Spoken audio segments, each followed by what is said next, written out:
prochaine étape, ça va vraiment être de tout nettoyer parce qu'il y a un bordel pas possible avec une saleté pas possible, hein. Je voulais encore revenir sur l'histoire de la plaque de rodage. Je crois que je l'avais déjà expliqué. Au cas où je réexplique, donc ici on n'a pas besoin de plaque, hein, de plaque de rodage comme vous voulez, pour le rodage. Donc qu'est-ce que c'est la plaque de rodage? C'est une grosse plaque qui vient se mettre ici sur le plan de joint, qui vient être serrée avec les écrous, les vis de culasse, et qui va simuler la présence de la culasse. Voilà, donc on met un joint neuf et on met ça dessus. On serre au couple préconisé de la culasse, comme si c'était la culasse en fait, hein. Et cette plaque, c'est une grosse plaque très épaisse en fonte ou en alu, ça dépend des cas, en général on l'utilise en alu, qui est percée et qui permet de faire le rodage. Voilà. Donc elle est percée au même diamètre, un diamètre un peu plus grand bien sûr que les cylindres, et elle permet de laisser la place pour faire le rodage. Alors cette plaque est déjà sur mesure, parce qu'elle est spécifique évidemment à chaque culasse, hein, à chaque moteur. Donc ici, pour trouver ça pour le Northstar, c'est quasiment impossible, il faut la faire. Alors on l'a fait en alu si la culasse est en alu, on l'a fait en fonte si la culasse est en fonte, hein, en général, mais on peut aussi l'utiliser en alu pour les deux, hein, c'est pas non plus hyper important pour un usage routier. Donc du coup, ici, pourquoi ça sert à rien?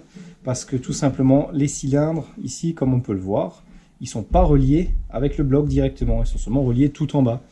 Alors, ce qui se passe quand on a un bloc classique entre guillemets, les blocs habituels qu'on voit habituellement, sur les anciens véhicules, sur les nouveaux, ça se fait de plus en plus comme ça, eh bien on a la partie ici qui est reliée, hein, donc dans la fonderie, qui fait une pièce avec le cylindre. Okay, on a juste des petits passages pour l'eau, c'est tout.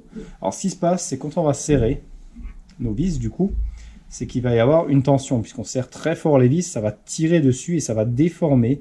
C'est-à-dire, maintenant, on a ici, par exemple, on peut voir la vis ici.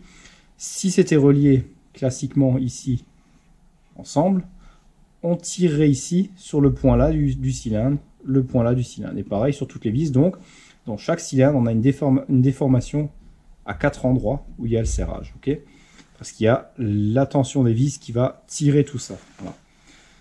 Donc, ça fait une légère déformation.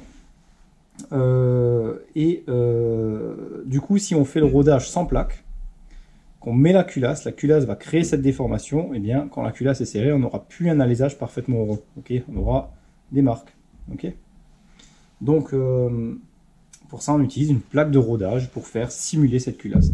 Et c'est une vérité parce qu'on le voit, hein, si on fait, je l'ai déjà fait sur d'autres blocs où il y avait besoin justement d'une plaque.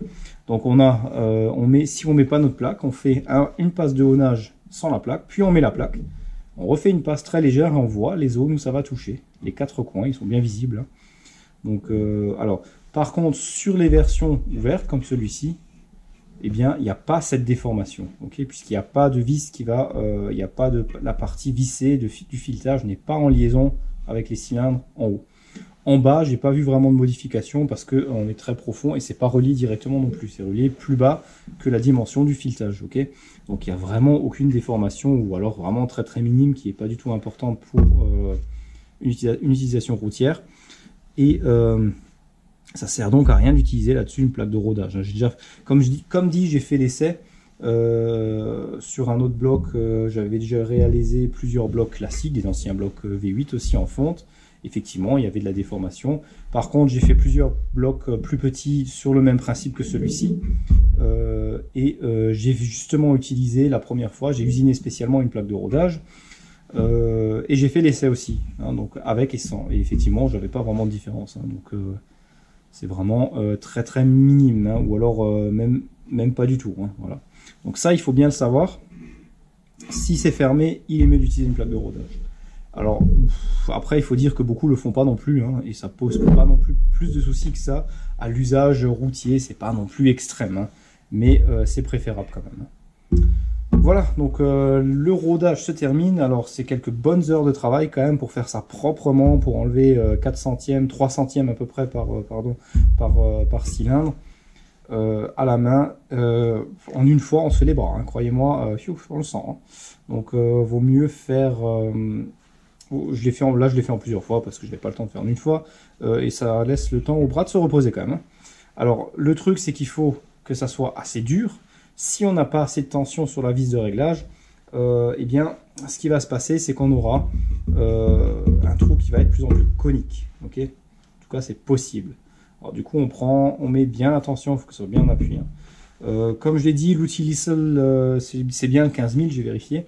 Il est bien, mais le Sunnen sera quand même plus intéressant.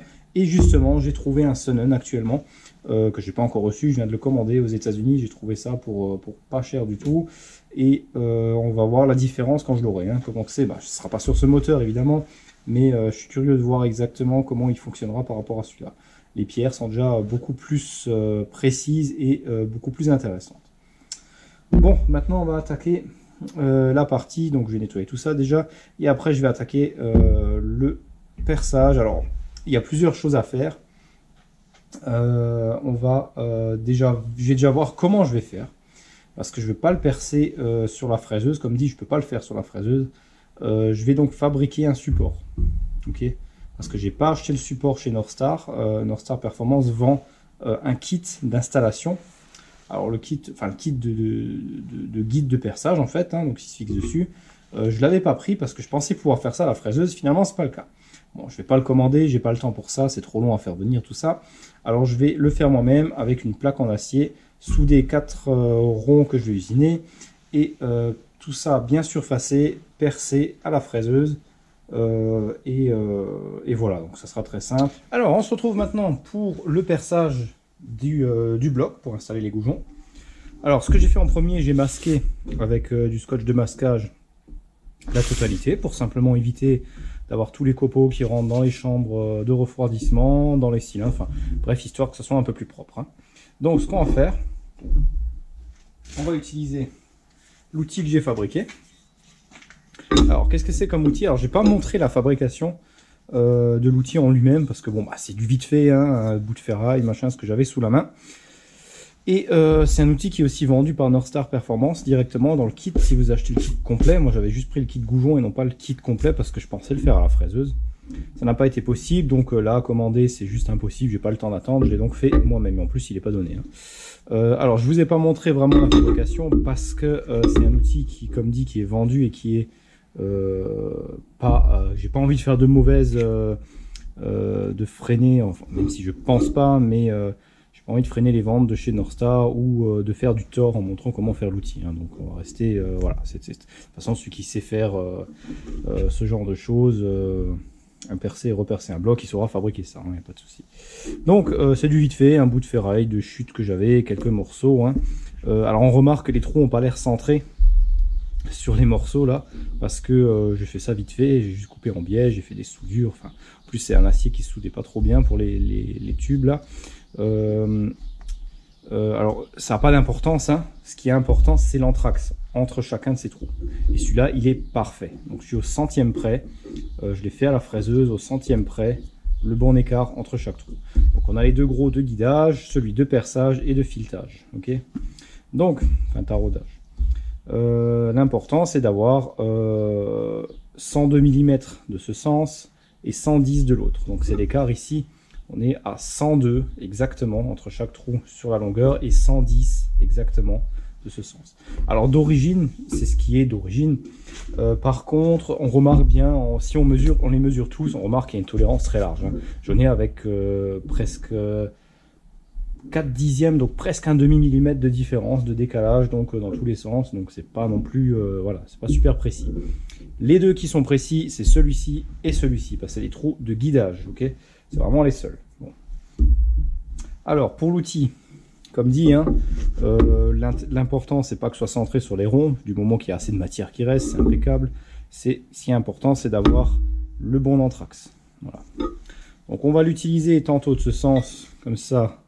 Hop, là on n'est pas juste, non c'est de ce sens, voilà. Donc on va maintenant, par exemple, visser là et là, dans les trous d'origine. On va pouvoir percer celui-ci, puisque ça c'est le guide de perçage. On tourne de 180 degrés pour faire la même chose, on revisse et on fait le filetage, parce que là on a le filetage qui est là pour guider, ok, on a des tarots dedans. Puis pour faire les autres, Ensuite, ben, au moment où on a fini ce filetage, on peut déjà percer celui-là, puisqu'on est déjà en position. On retourne 280, on fait ce filetage. Et ensuite, pour faire les deux autres, eh bien, on tourne comme ça d'un cran. Voilà, complètement de ce sens. Et on vise dans les deux nouveaux qui sont faits. Okay, et pareil, la même chose. Puis on retourne, on filte, perce, 180 nouveaux. Et on fait le dernier filetage. Et les 4 sont faits et on fait le reste. Ok, tout bête, tout court. Alors le truc, c'est qu'il a fallu que j'usine, du coup, tout ça. Ok, donc ça va se guider dans la plaque. Donc on a la plaque ici, hop là, ça va là-dedans, voilà. Donc il n'y a vraiment aucun jeu, on sent aucun jeu, c'est vraiment, j'ai fait ça à 16 mm tout pile, il n'y a vraiment pas du tout de jeu, hein. C'est vraiment sans jeu. Et ça vient le guider dans les trous d'origine. Voilà, donc j'ai fileté à M11, à 1,5, ok, voilà. Et ça va nous ramener le guidage ici, ok, là. Et là. Voilà, ok. Une fois qu'on a fait ça, comme après le pourtour sera pris sur les nouveaux trous qu'on aura déjà fileté pour les goujons, il faut du coup le système de goujons. Donc avec le gros filetage, donc du 5/8 par 11, donc 11 filets par pouce. Oups, reste avec nous. Donc en 11 filets pouces. Donc il viendra là-dedans et se glisser sur les nouveaux trous qu'on aura fait, hein. Donc voilà. Pour cela, il nous faut 2 de chaque, hein, donc du M11 et le 5/8. Je crois que c'est 5/8, hein. Pas dire de bêtises, ouais, 5/8 UNC, donc 11 filets pouces. Donc pour ça, j'ai dû usiner ça, donc ça c'est prêt, c'est fixé dessus, c'est tendu très bien dessus, il n'y a aucun souci. Ensuite, on utilise les tarots. J'ai 2 tarots ici que j'avais, donc à la bonne taille, hein. Donc j'utilise celui-ci en premier. Donc avec une entrée conique de type gun, qu'on appelle gun tape. Et du coup, celui-ci coupe plus facilement, rentre plus droit dedans, hein. Celui-ci, il sera plus pour terminer le filet, parce qu'au fond, il va jusqu'au fond, plus loin en tout cas que celui-ci. Donc on fait au maximum qu'on peut avec ça, et ensuite avec ça. Alors ici, j'ai la ligne blanche qui indique le type de tarot. C'est tout pile la bonne taille. Okay, donc on rentre jusqu'à la ligne blanche et c'est impeccable. Alors, bien sûr, on ne rentre pas jusqu'à la ligne blanche avec le système de guide. Le système de guide va nous faire le filetage, donc au maximum jusque là. Je rentre en entier dedans, et il manque encore à peu près 10-15 mm que je termine. J'enlève le truc, le guide, et je mets ça. Ok, et je fais avec ça. Voilà, tout simplement. Pour le perçage, j'utilise ma petite visseuse Milwaukee. Enfin, pas la petite, mais la taille standard. C'est extrêmement puissant, même trop des fois. Alors, on utilise pour le 5/8 UNC un forêt de 13,5 ou en pouce de 17/32e, si ma mémoire est bonne.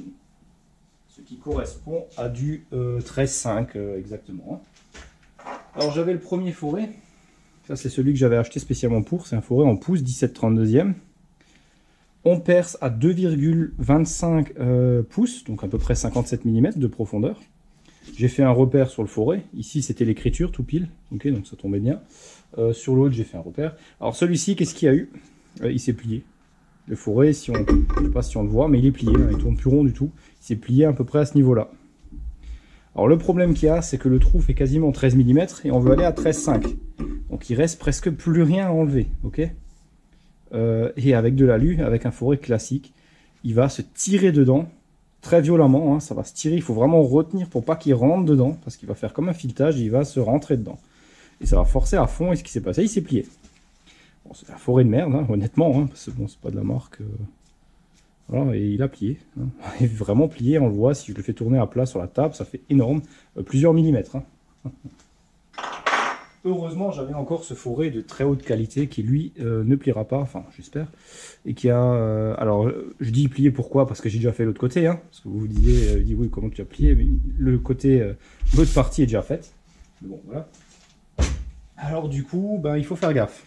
Maintenant, j'ai pris la main, bien tenir la machine vers soi, la tirer, non pas la pousser dedans. Il faut vraiment la tirer, mais vraiment fort. Et même là, ça rentre violemment quand même dedans. On a du mal à la retenir. Bon, c'est pas grave, ça marche, ça perce droit, il n'y a pas de souci. Hein.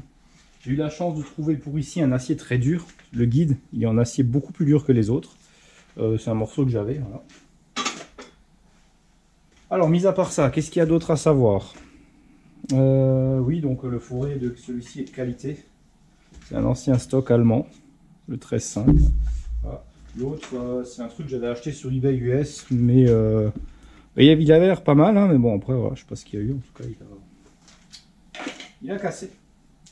Les tarots, ne pas prendre du truc chinois, on prend de la qualité. Là, on a un tarot Sandvik et là, on a un tarot Göring. Ok, donc deux marques de très très haute qualité. Hein.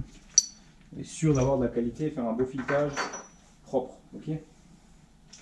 Alors, ici, j'ai donc réalisé ça autour. Hein. J'ai pas montré non plus parce que, comme dit, ça fait partie du kit et j'ai pas envie voilà, de rentrer en conflit ou on ne sait quoi. Je préfère ne pas prendre de risque, même si je pense pas qu'il y ait de soucis. Mais voilà, donc c'est un simple goujon. Un simple boulon, une vis, quoi, que j'ai tourné à partir d'une barre hexagonale. Hein. Donc là, c'est du 19 et ça vient au-dessus. Hein. Voilà. Alors, petite précision, ce que je fais avant, je passe les bavureurs pour faire un petit chanfrein d'entrée. Alors, ceci, c'est pas la peine. Hein. Celui-ci, il est plus gros, c'est des trous de guide. Okay. Par contre, tous les autres, on peut passer un bon coup d'ébavurage. Voilà, là on est bon, super. De toute façon, il va être vachement plus gros. Hein. Donc il faut savoir qu'on va passer sur ce diamètre-là. Je ne sais pas si je vous avais déjà montré la différence, mais on va passer de ça à ça. Ok, on va voir qu'il y a une grosse différence. Hein. Donc, on peut largement ébavurer. Hein. Il faut voir qu'on n'est pas encore. Voilà. Alors pourquoi j'ébavure? Parce que les arêtes sont très vives. Et ça va de nouveau. C'est ce qui va provoquer l'entrée encore plus brutale du fourré. Alors là, on a déjà une pente qui va permettre au fourré de rentrer moins violemment dedans. Et la différence est énorme.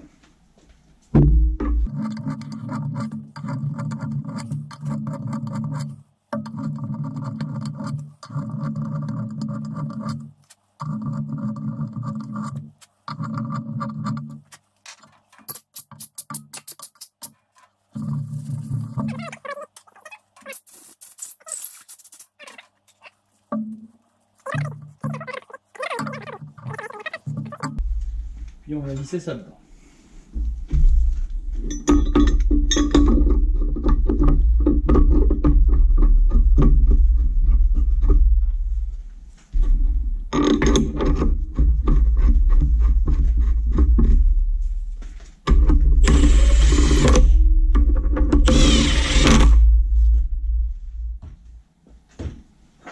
Donc à la clé choc, je ne serre pas, je veux juste ramener contre. Hein. On serre à la main, pas de serrer comme un bourrin non plus, c'est juste pour tenir en place. De toute façon, ça tient super bien. Surtout qu'on a un ajustement sans aucun jeu. Ok. Et je vais faire le perçage. Alors, donc ici, hein. Alors, ils nous disent de ne pas utiliser d'huile de coupe. Moi, j'ai essayé avec, j'ai essayé sans. L'huile de coupe permet quand même beaucoup d'atténuer. Hein.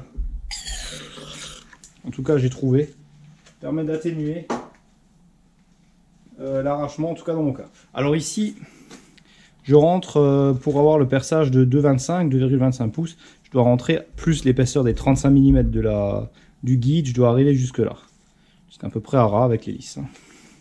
Donc attention, on guide bien. Là, on peut voir que c'est quasiment pas de jeu. Hein. Un tout petit peu.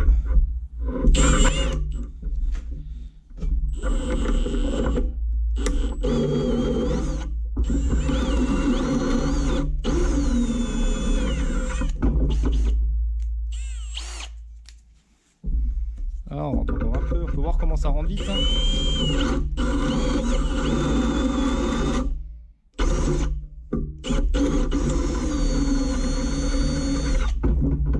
Et voilà.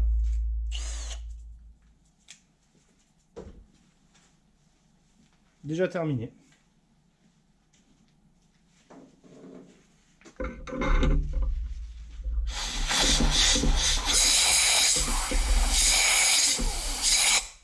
Alors, c'est juste au début où ça rend dur parce qu'il faut savoir que sur la moitié de la profondeur, on n'a pas de filetage d'origine. Hein. Les filets sont vraiment seulement au fond. Okay, c'est pour ça qu'au début, c'est dur. Une fois qu'on arrive sur les filets, c'est bon. Ça prend normalement. Hein. Il n'y a plus ce gros tirage vers l'intérieur. C'est déjà beaucoup mieux. Okay, Donc on peut enlever maintenant le guide.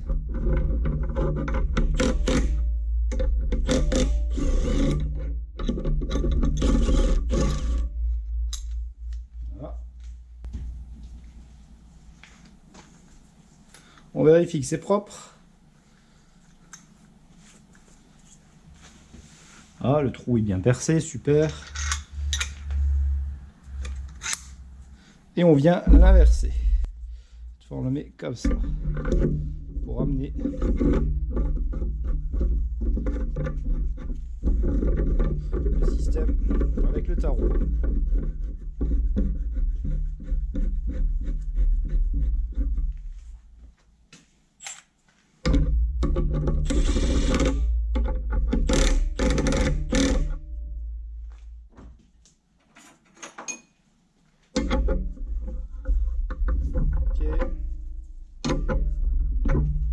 Voilà, donc le taraudage, un miraculeux. On prend le tarot, un peu d'huile de coupe, et on fait le taraudage.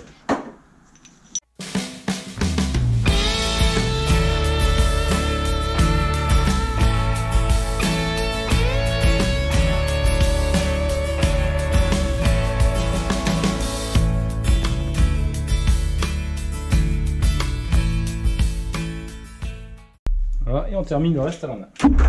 Enfin, sans le guide.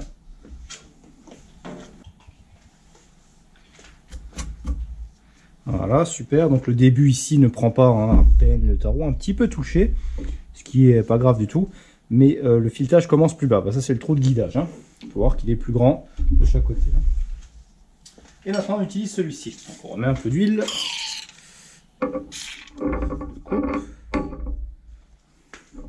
Et on va tarauder sur la longueur complète.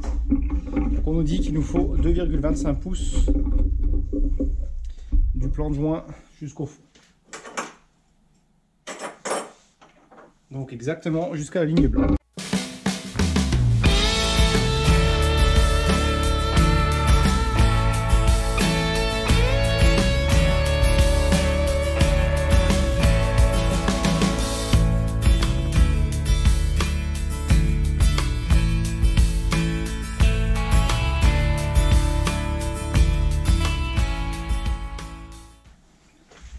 Voilà, le filetage est terminé, il ne reste plus qu'à le nettoyer.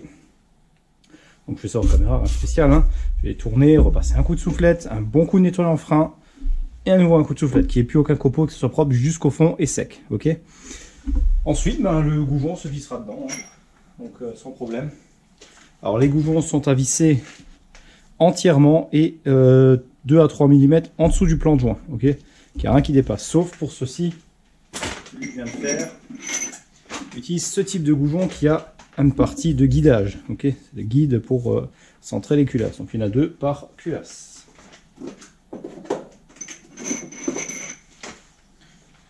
Voilà donc pour l'opération. On peut voir que c'est très simple. Maintenant je vais faire la même chose de l'autre sens. Hein. D'ailleurs j'ai même pas percé avant, j'aurais pu percer en même temps. Ça aurait été plus logique comme j'ai voulu vous montrer. On aurait pu percer tout de suite quand on a fait le filetage avec la fixation, le guide. On aurait déjà pu percer celui-ci. Hein. Faire ça tout de suite. Bon, c'est pas fait, c'est pas grave, je vais le faire. Voilà, donc je vais faire la même chose sur tout le bloc.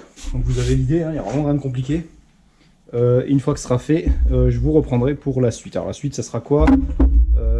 D'abord, ça sera nettoyage du bloc. Tout nettoyer en totalité, qu'il n'y ait plus de copeaux, qu'il n'y ait plus de reste du rodage, qu'il n'y ait plus rien. Et je vais encore passer, avant de nettoyer, passer un petit coup sur le plan de joint. Un dernier petit coup pour être sûr que tout est propre, tout est nickel. Et ensuite nettoyage. Et après on pourra attaquer le remontage du moteur en lui-même. Alors ce qu'il y a, c'est qu'il faudra ajuster. Alors le problème c'est quand on perce à la main, on a beau faire aussi bien qu'on veut, avec le guide qu'on veut, il y a toujours certains goujons qui seront un tout petit peu décalés. Dans la notice, on nous dit d'utiliser un maillet en caoutchouc, surtout pas en métal. En caoutchouc pour juste un peu les replier s'il faut ajuster avec la culasse. Hein. Donc c'est une histoire de dixième de millimètre. Hein. Ça y est, après un bon petit moment de travail, tous les filets sont parfaitement impeccables. Hein. Donc ce qu'on va faire, je vais vous montrer, on va visser un dedans. Là.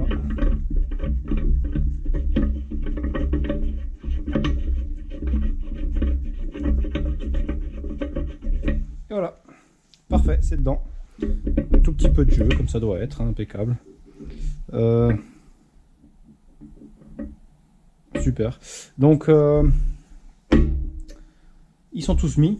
Alors, ce qu'on nous dit dans la notice qui est livrée avec, on nous dit de faire attention qu'ils soient bien d'équerre avec le plan de joint qui rentre dans la culasse, surtout parce que la culasse, on ne peut pas agrandir les trous. Donc, ce que je vais faire dans la culasse, je vais, comme j'ai fait ici, chanfreiner légèrement les trous. Ça fait éviter une bavure et des problèmes. Bien les nettoyer, évidemment. Et ensuite, on pourra, à ce moment-là, ajuster les goujons qui ne rentrent pas. Donc, on nous dit d'utiliser un maillet en caoutchouc, hein, pour les frapper dans le sens où on a besoin, en faisant attention de ne pas taper trop fort pour pas casser le bloc, bien sûr. Donc juste ce que je vais faire, je vais prendre une équerre, la mettre devant et voir dans quel sens il faut les ajuster. Alors ça, on le fait en tout dernier, ça ne sera pas pour maintenant, pour la simple et bonne raison que je ne vais pas encore installer les goujons. Parce que les goujons, il faut les installer avec du Loctite pour qu'ils soient scellés et pour éviter surtout la corrosion entre l'alu et l'acier, hein, pour éviter que ça se grille. Ils mettent du Loctite, du frein filé. Voilà. Donc ça, on le fera juste avant de mettre les culasses. Ok. Donc pour l'instant, pour ça, ils vont juste être dans le chemin pour faire le reste du bas moteur. Ok. Donc les écrous, pareil, on a des gros écrous.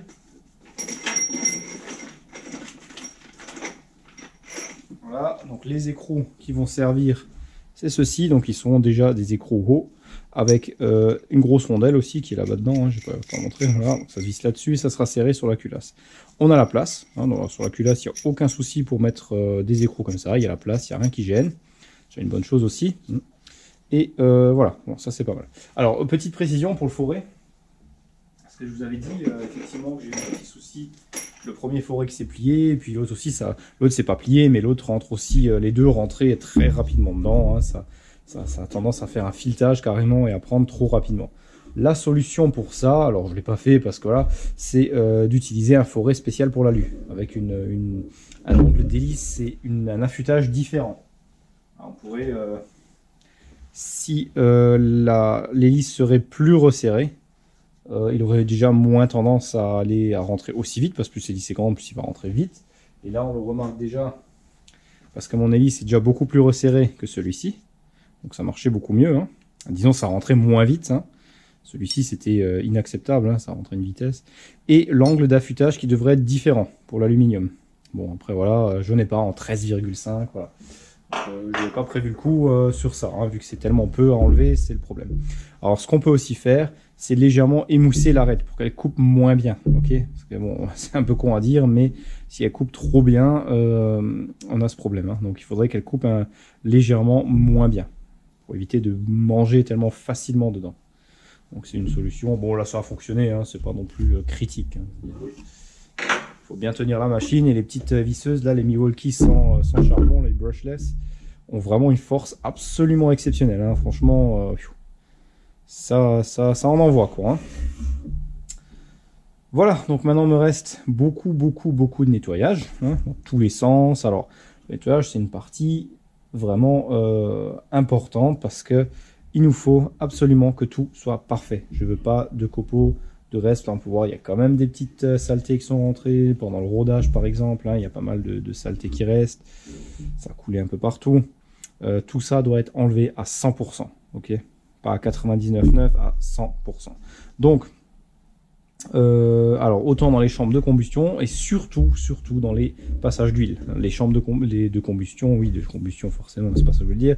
La chambre de refroidissement, je veux dire, hein, autour des cylindres, c'est un peu moins grave, parce que ça n'endommagerait pas forcément le moteur, hein, ça risque d'avoir une petite usure prématurée de la pompe, des trucs comme ça, et encore, c'est pas trop grave. Par contre, dans le moteur, dans la partie huile, ça doit être nickel, parce que là, ça endommagerait direct le moteur, hein. Donc voilà, ça on peut pas se le permettre. Donc il va falloir nettoyer galerie par galerie avec alors je vais commencer à passer un petit coup de nettoyant en frein sur la totalité pour enlever tout ce qui est corps gras, puisqu'on a utilisé de l'huile. Donc pour le rodage, cette huile est donc pas soluble à l'eau, hein, voilà, tout simplement. Et une fois qu'on a fait ça, je le passerai à l'eau chaude, ok, savon, eau chaude. Je pense que je vais carrément utiliser le nettoyeur haute pression chauffant, puisque j'ai le Karcher avec chaudière dessus là, qui peut chauffer jusqu'à plus de 100 degrés. Donc là on va aller sur, pour rester, pas mettre la vapeur non plus, on va le faire à 80 degrés. et entre 60 et 80 degrés, et ça va donner normalement quelque chose de propre. Okay, donc je verrai encore pour m'occuper de ça. Donc ça, je vais pas le faire en caméra, en nettoyage, il n'y a rien de particulier. Et comme dit avant, je vais encore passer un coup avec la plaque de rodage, non pas la plaque de rodage, une plaque pour mettre le papier de verre que je vous ai montré, et passer un petit coup là-dessus pour enlever toutes les petites rayures, les petites bavures, les petits trucs qui pourraient y avoir, les petits coups, n'importe, tout ce qui peut rester pour être sûr que ça soit parfaitement lisse. Bon, après un très très gros nettoyage, on peut voir que c'est relativement propre, hein. Il y a plus de... Même les résidus d'huile sont partis avec cette espèce de nettoyant. Alors celui que j'aime bien utiliser, qui marche très bien, c'est ce nettoyant qu'on trouve en grande surface de marque Facom. Voilà, nettoyant puissance 6. Et c'est plutôt vrai. C'est plutôt vrai, il peut... vous le mettez dessus, le sprayez partout dessus, vous le laissez agir 10 minutes. Et un rinçage à l'eau chaude de préférence. À l'eau froide ça marche aussi, mais beaucoup mieux à l'eau chaude. Et vraiment c'est hyper efficace, hein, parce que même le nettoyant en frein n'enlevait pas les résidus d'huile séchée, l'espèce de tache jaunâtre qu'il y avait dedans. Alors que là, tout est parti, hein. Tout est parti avec l'eau chaude par contre, hein. Sur la semelle, je ne l'ai pas fait à l'eau chaude, c'est parti un peu moins bien, mais bon, voilà, ça n'a pas d'importance. Par contre, tout doit être clean. Les cylindres, pareil, on doit pouvoir passer avec un chiffon blanc propre, il ne doit pas avoir une tache dessus, hein. Là, ils sont clean, clean, plus. Donc, il faut vraiment que ça soit super propre. Et tout de suite, bien sûr, après, il faut tout de suite bien les sécher. Parce qu'ils vont rouiller de suite, hein, c'est-à-dire en 10 minutes vous avez une petite surface de rouille qui se crée déjà dessus, hein. Donc il faut bien essuyer ça et huiler directement tout ce qui est partie métallique. Donc ça a été fait, hein, et ils sont parfaitement propres. Bon, alors autre petite vérification qui peut être intéressante de faire, c'est utiliser une barre rectifiée comme celle-ci. Donc c'est une barre dont je suis sûr qu'elle est bien droite, et utiliser la plus petite cale pour voir qu'on est bien. On peut mettre la lumière, hein, et voir dessous si on y arrive, mais bon, c'est pas évident. Donc voilà, on prend la plus petite et elle doit passer nulle part. Elle bloque. On peut l'aider avec les doigts même, hein, si on veut. Allez. Là, ça passe pas et ça passe pas. Ça nous indique que notre alignement de ce sens est très très bon, ok. Donc, parce qu'on est bien aligné. On fait la même chose sur l'autre partie. Alors ici c'est une semelle. Souvent c'est juste des paliers seuls, hein, donc voilà. Donc là c'est une semelle, donc on peut vérifier. Si c'est paliers seuls, ça sert à rien évidemment. Faut juste les remettre dans l'ordre et ça sera bon automatiquement, hein. L'idéal c'est même de faire le test quand les paliers sont déjà serrés dessus. Ça évite de... ça les met vraiment en conditions réelles, hein. Donc là c'est bon, c'est droit. Ensuite on va installer nos nouveaux... Donc déjà on vérifie que tout ça c'est super propre, hein, évidemment. On range ça, hop, on met ça bien là-dedans. Voilà. Et on pose ça. Donc on nettoie au maximum toutes les parties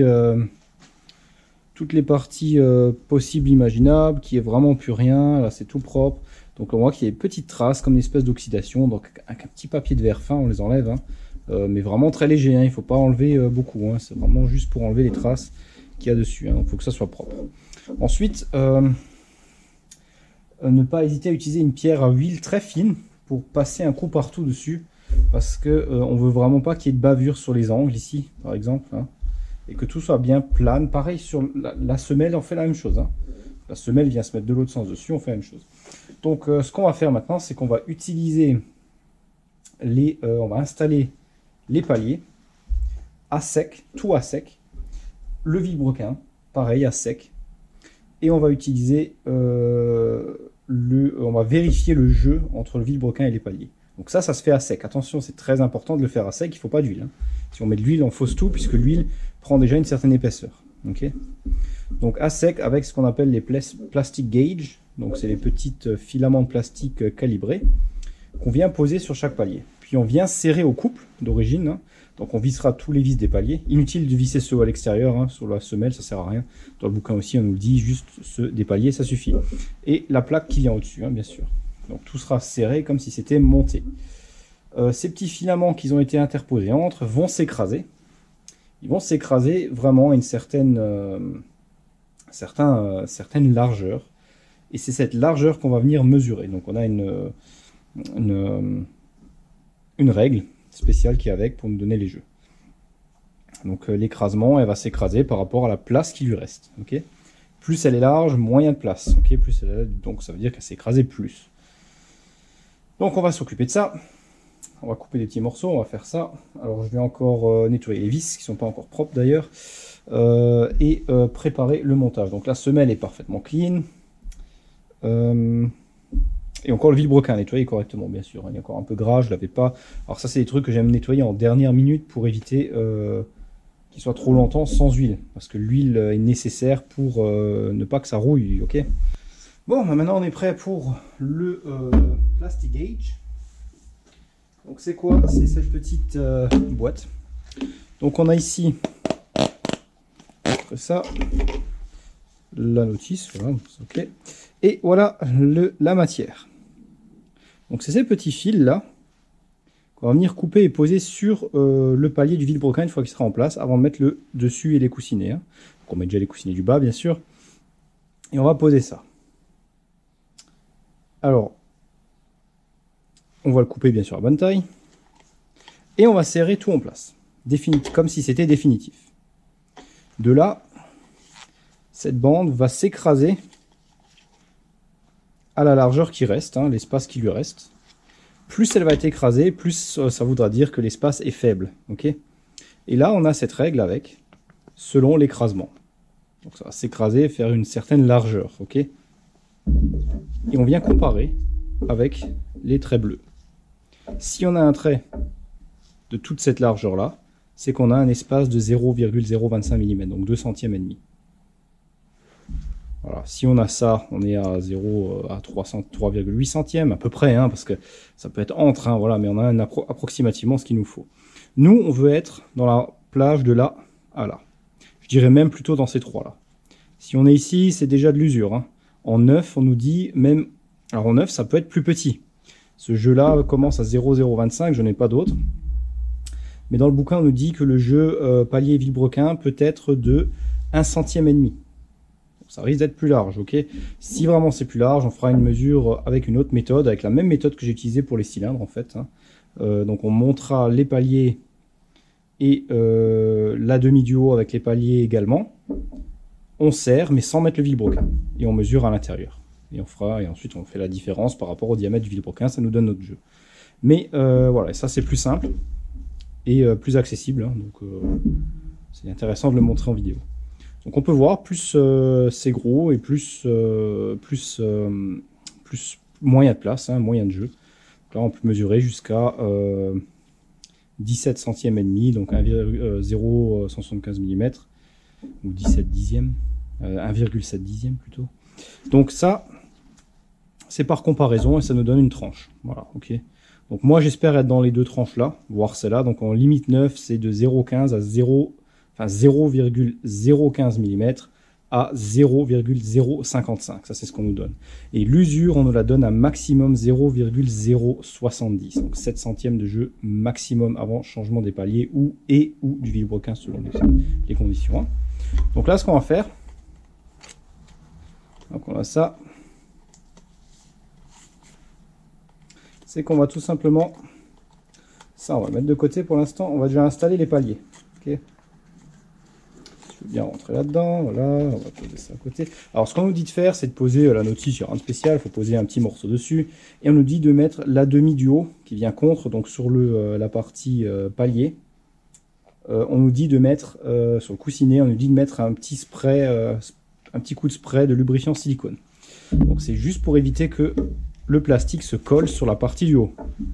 Comme ça, quand on l'enlève, tout reste bien sur le vilebrequin. S'il s'enlève, s'il se déchire, on ne pourra rien faire. Hein. Donc, alors pour ces trucs-là, moi je suis pas un fan du silicone. Hein. Je vous dis tout de suite, spray silicone, j'en ai pas. Voilà, je n'en veux pas. Parce que le spray silicone dans l'atelier, si on a de la peinture à faire, un coup de spray dans l'atelier, c'est fini, il y en a partout. C'est une horreur. Ce truc-là, je ne peux pas le voir dans l'atelier. Hein. C'est vraiment un truc...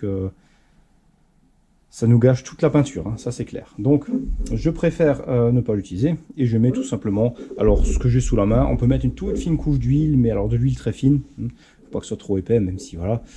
Et sinon, ce que j'utilise en général, c'est un tout petit coup de pétrole. Ça marche très bien. Ou de dégrippant aussi, ça marche aussi. Hein, selon le type de dégrippant. Un coup de WD-40. Voilà, ça marche super. Quoi. Voilà. Donc,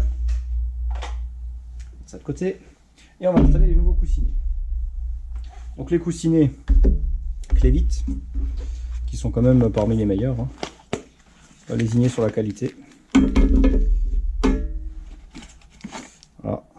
Donc, on a évidemment plusieurs types. Ça, c'est les coussinets de la partie du haut qui vient se mettre dessus, donc on les met de côté. Et on vient installer ceci. Alors, particularité, on voit qu'ils sont différents. Ceux qui viennent en bas, ils ont la rainure de graissage, ok, très important. Alors là, ce qu'on voit déjà, vous voyez, ici il y a une petite marque là. Alors, ça, c'est absolument à proscrire, hein. Donc là, il va falloir lui passer un petit coup et un petit impact là, hein. Donc ça, il faut absolument voir, même quand c'est neuf, ça ne veut rien dire du tout, hein. Il faut que tout soit clean, tout soit propre, hein. Alors ceux-là ont cette rainure et ceux d'au-dessus n'ont rien. Ok, ils sont lisses. Donc, pour les installer, on a par contre la petite rainure ici. Vous voyez, ça c'est pour la partie là. Ça permet de le maintenir en place. Et cette petite clavette là qui vient comme ça. Ok, et ça vient se mettre dedans. Ok, donc ça c'est à savoir. Ensuite on en a 4 qui sont identiques. Ok, et un qui est différent. Donc celui qui est différent, c'est celui-ci. Alors celui-ci a cette particularité d'avoir cette partie-là, hein. Donc celui-ci vient au milieu. Ici on voit bien la rainure, hein, dans le bloc ici. On a bien une rainure spécialement pour. Ça c'est la butée, si vous voulez, c'est ce qui va donner le jeu axial du vilebrequin. Donc il va taper ce côté contre et l'autre côté contre, hein. Ça va éviter qu'il puisse rentrer sortir. Okay, ça c'est un jeu qu'on doit aussi mesurer. Il était déjà bon avec celui d'origine, donc là avec un 9 on sera super, hein. Pas de problème, je suis pas trop inquiet.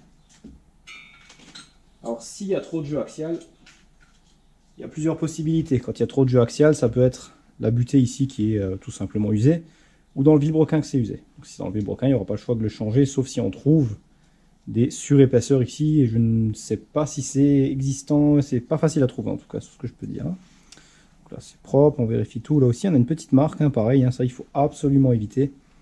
On va voir ça, hein. Alors les Clevit sont des trimétal. Trimétal parce qu'il y a plusieurs couches de métal. Donc on a de l'acier en dessous, du cuivre et un alliage. Ça dépend des marques, hein. Je ne sais pas exactement quel alliage est celui-ci. Donc ça c'est la série P. De l'origine on a des versions alu. Donc c'est bimétal en aluminium. L'inconvénient du bimétal aluminium, c'est qu'il est moins solide. Donc l'aluminium, on le sait, c'est pas un super, il n'a pas un super coefficient de frottement, mais il donne de très bons résultats sur les moteurs d'origine. Les trimétal sont capables vraiment de prendre beaucoup plus de force, d'emmagasiner beaucoup plus de choc et de force, et ils tiennent en général plus longtemps. Mais c'est un pour et un contre, par contre, parce que les versions aluminium résistent mieux à un petit manque d'huile ou à certaines particules. Ceux-ci sont les trimétal un petit peu moins. Bon, là, le moteur est neuf, il est propre, j'ai pris beaucoup de soin sur le nettoyage, donc je pense qu'il y aura, je suis même sûr qu'il n'y aura aucun souci, parce que bon, on a toujours utilisé le trimétal sur d'autres moteurs, les anciens moteurs, j'ai jamais eu de problème, hein. Donc là maintenant, voilà, j'ai pris. Alors pourquoi j'ai pris les trimétal? Parce que tout simplement ils étaient disponibles et en plus moins chers. Hein, parce qu'il faut savoir que les versions aluminium coûtent, dans ce cas-là, hein, coûtaient presque 3 fois le prix. Donc là on s'en sort pour 57 € en qualité, tous les paliers. Les versions aluminium étaient à 130 et quelques. Donc ça fait quand même une grosse différence, hein. Voilà. Alors les prix, c'est pas les prix de chez nous, hein. Là c'est du Clevit, on trouve pas ça chez nous à ce prix en général. 50 €, c'est vraiment les prix américains, quoi. Alors à noter que sur ce moteur, il y a uniquement la partie là qui a cette collerette. Sur la partie du haut, il n'y a rien. C'est juste ici que ça fait que ça sert de butée. Il faut savoir que la butée n'a pas beaucoup d'importance, hein. Enfin non, attention, je ne veux pas dire qu'elle n'a pas beaucoup d'importance, elle a une importance cruciale. Mais ce que je veux dire, c'est qu'elle n'encaisse vraiment aucune force en fait, hein. Il n'y a pas vraiment de force qui sont jouées dans le sens axial sur un vilebrequin. C'est vraiment juste un maintien en place. Donc, on peut le voir d'ailleurs sur celle d'origine. Voilà la butée d'origine, hein.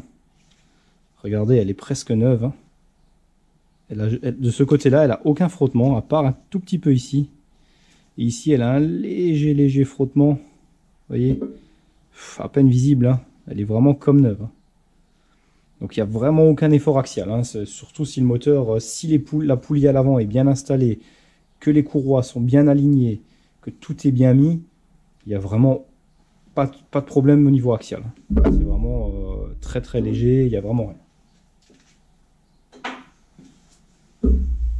Bon, alors avant de les installer, je vais m'occuper d'enlever ces petites marques, hein, certains endroits, vérifier. Bon là, ici c'est rien. Par contre sur l'autre, effectivement, on ne peut pas laisser. Alors pour les enlever, qu'est-ce que je fais? J'utilise une petite lime, une toute fine. J'évite d'utiliser le papier de verre là-dessus parce que les grains abrasifs peuvent se coller là-dedans, c'est très tendre, hein. Donc là, on va vraiment prendre une toute petite lime et faire juste un petit passe, hein, vraiment tout léger, voire même un grattoir, hein, à plaquer de carbure, hein. Alors, chose importante à préciser, c'est quelque chose qui se fait à sec, je crois que je l'ai déjà dit. Donc surtout pas d'huile sur les paliers, hein. Là, le vilebrequin, il ne faut surtout pas le tourner quand on sera en train de faire ça, sinon le plastic gauge il va partir avec, ça va faire n'importe quoi. Par contre, une légère fine couche d'huile ici, très fine, ici et sur l'autre côté du palier en dessous, juste pour définitivement les mettre en place, parce qu'on ne va pas les redémonter, hein. Donc là on fait attention, bien évidemment, à la petite clavette là, ok, qui doit venir la voiler, hein, et on vient le mettre en place. Rien de spécial, hein. Voilà. Hop. Et on le presse bien en place, qu'il soit voilà, à ras des deux côtés, hein. Il est resté un peu accroché, bon. Au moins tout est bien en place. Ok. Donc là il doit déjà tourner, hein, forcément, puisqu'il n'est pas, alors on ne fait pas trop tourner parce que voilà, c'est pas le but. On va se mettre dans une position où rien ne gêne. Alors quand j'appelle une position où rien ne gêne, c'est-à-dire où tous les paliers, parce que vous voyez, on a des trous dans les paliers, hein. Donc les trous de lubrification, on ne veut pas qu'ils soient vers le haut, aucun. Donc là on arrive à une position, là il n'y a aucun haut, puisqu'on veut mettre la petite bandelette de plastic gauge dessus, ok. Voilà, donc on fait attention qu'il n'y en ait aucun vers le haut, ok. Ensuite, ce qu'on va faire, alors il faut déjà voir si, ok, ça devrait passer. Parce qu'il ne faut pas que le vilebrequin tourne. On va voir si on arrive à le trouver une position un peu moins gênante. Comme ça, non, ça ne marche pas.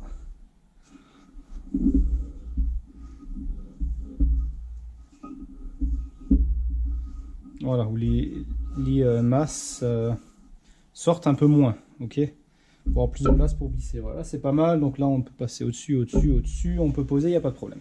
Voilà, donc maintenant, je vais m'occuper de la partie, de l'autre partie, là, de la suite, hein. Donc c'est la partie là. Je vais faire la même chose hors caméra, je vais mettre les coussinets en place. Alors maintenant, j'ai fait l'autre côté, j'ai mis une toute petite goutte de WD-40 sur l'autre côté des coquilles, des demi-coussinets. Alors quand je dis une goutte, je ne spray pas de WD-40 dessus, hein. J'humecte mon doigt et je passe un tout petit coup dessus, c'est tout. Il ne faut vraiment pas qu'il y ait une couche énorme, hein. Et maintenant, on va utiliser ces petits morceaux là. Alors ce qu'il faut faire, c'est de les poser bien dessus. Et ça, des fois, c'est pas évident que ça reste en place, hein. Donc ce qu'on va faire, alors il faut le couper à la bonne taille, donc on va couper des morceaux, des petits morceaux, hein, tout simplement. Alors ça se coupe très bien, hein, c'est presque comme de la cire, hein. Voilà.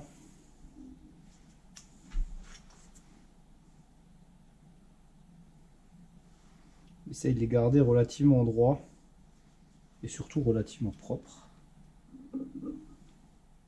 Donc, je vais les couper tous par rapport au palier avant, ils ont tous la même largeur, hein, un peu de choses près. Parce qu'après c'est des fois un peu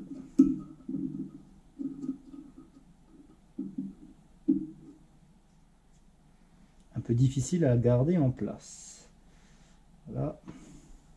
Vous voyez, on coupe des petites bandes à la largeur des paliers, un petit peu moins, hein, pas besoin que ce soit trop. Les paliers doivent bien sûr être complètement propres.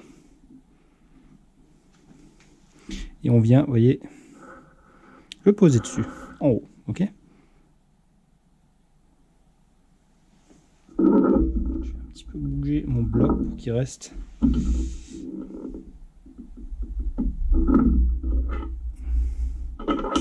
Comme ça, bien à plat. plat, voilà.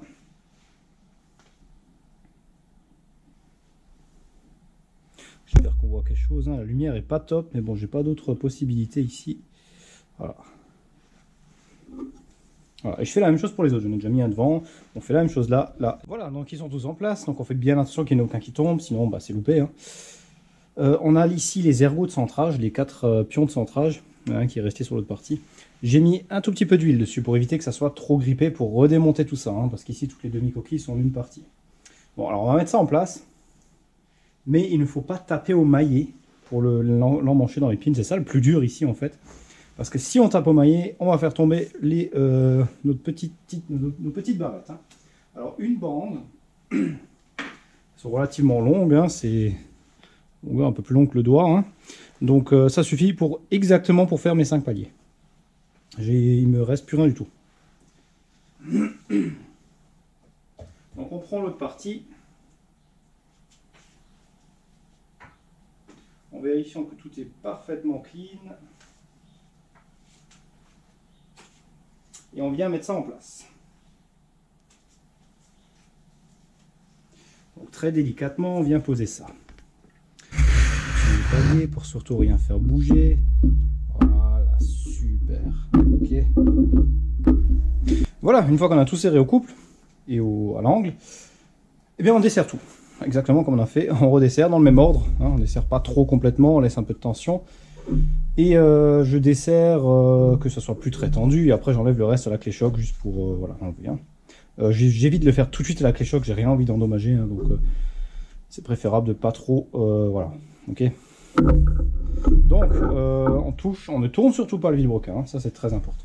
Et voilà, donc on peut voir l'écrasement, hein. C'est plutôt pas mal, ok. Et il est relativement pareil partout, un tout petit peu plus grand à l'avant. Enfin plus petit plutôt, c'est-à-dire qu'il y a... Voilà, on peut voir. Hein.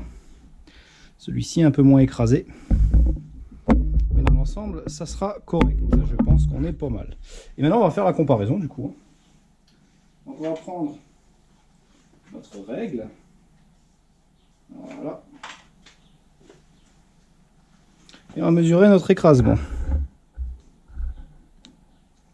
Super. Bon.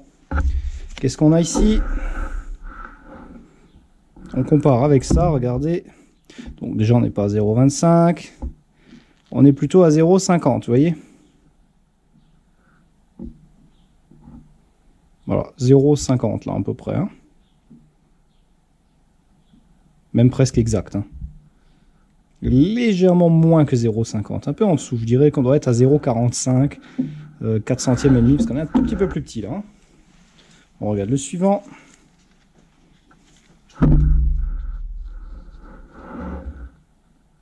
C'est pareil. Vous voyez, on y rentre. Donc là, on est un tout petit peu au-dessus de 0,50. Donc la limite 9, c'est 0,055. Là, on y est. Hein. C'est la limite 9, entre 0,015 et 0,055. Donc on est bon. Pas de raison de faire autrement. Hein. Celui-ci, un tout petit peu au-dessus de 0,55. 0,50, je veux dire. Celui-là, par contre, il est un plutôt... ouais, 0,63, on doit être à 55. Et, par contre, celui devant, on est un peu moins.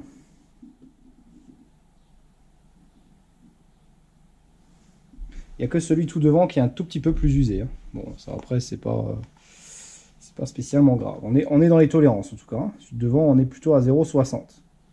Ok. Voilà, donc vous aurez vu la façon de procéder. Hein, c'est tout simple. Rien de méchant. Hein. Et oh, c'est mal ça. Et donc là, on est sûr de nos mesures. Hein, il n'y a pas de discussion possible. C'est une mesure très très précise qui donne vraiment le jeu restant. Donc là, on a vraiment le jeu restant dans le coussinet. Hein. Donc on a juste celui tout devant qui est un tout petit peu, à mon avis, au-dessus de la tolérance 9. Alors effectivement, c'est pas un vilebrequin 9. Hein. Après, il faut dire que la tolérance 9 est relativement grande. Hein. C'est vrai que quand on voit qu'on a droit à de 1,5 centième à 5,5 centièmes, c'est quand même beaucoup. Hein. Mais bon, peu importe, l'important c'est que ça soit exactement juste. Donc là, on est bon. On a droit à 0,07 en usure et on n'y est pas. Donc nulle part, on est même tout dans la tolérance relativement neuf. Donc ça c'est une bonne chose. Et là on peut voir le jeu axial. On peut l'entendre surtout, on ne le verra pas parce qu'il y en a trop peu. Hein. Ça on le vérifiera après, mais à vue d'œil je sais qu'il sera bon. Alors on nous donne quoi pour le jeu axial? Jeu axial. Donc, on nous donne... Ok. On nous donne 5 centièmes à 5 dixièmes. Donc, c'est vraiment énorme la tranche. Hein. 5 dixièmes, on n'y est pas, c'est sûr. Hein. Donc, on peut utiliser un jeu de cal. Et voir ce qu'on a. Mais on le fera surtout avec le comparateur après. Hein. Donc, je l'avais déjà fait, je crois, en vidéo, avant de démonter. 3, 4... Donc on va essayer la cale de 8 centièmes par exemple, pour essayer si elle passe ou pas. On tire par là. Elle passe, mais alors c'est vraiment... Comment je la sens un peu de résistance. Mais bon, pas vraiment non plus, hein, ça passe. Celle-ci elle passe plus là. Donc ça c'est la 0,15, donc... On a droit à 0,5, hein. On est à peine à 0,15, on a même un peu moins. Donc je pense que si je prends la 0,10, on devrait être pas mal. Hein. Je pense qu'on va avoir un dixième de jeu axial. Hein. Ouais, un dixième là c'est un peu dur. Hein. Mais elle passe.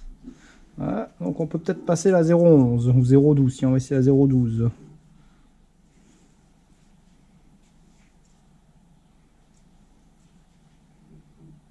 Il n'y a pas 0,12, ok. Donc la suivante c'est la 0,13. Donc on va passer la 0,13. Non, elle passe plus. Donc on est entre 0,10 et 0,12. Et 0,13, pardon. De jeu axial. Hein. Ok. Voire un peu moins quand il sera serré peut-être, mais je pense pas. Hein. C'est vraiment très léger et c'est parfait. Donc là on sait maintenant qu'est-ce qu'on a comme jeu dans les paliers. On est dans des tolérances impeccables, on n'est pas dans la tolérance basse, j'aurais préféré, mais bon après c'est pas un vilebrequin neuf, hein, il a 200 000 bornes dans les paliers, dans les coussinets, enfin surtout dans les paliers, parce que les coussinets sont neufs, et voilà, par contre il est encore dans les tolérances, donc il sera encore pour bien 200 000 km, il sera encore bon, hein, je ne suis pas du tout inquiet pour ça. Ok, donc maintenant je vais réattaquer le remontage, donc on va nettoyer le vilebrequin, encore une fois on va enlever tout ça, hein, ça il faut surtout pas laisser, hein. On va enlever tout ça. Ensuite, je vais le huiler comme il faut. Parce que là, il est sec, hein, donc bien huiler les paliers avec l'huile de remontage. Alors, je ne sais pas si je vais faire à la graisse ou à l'huile.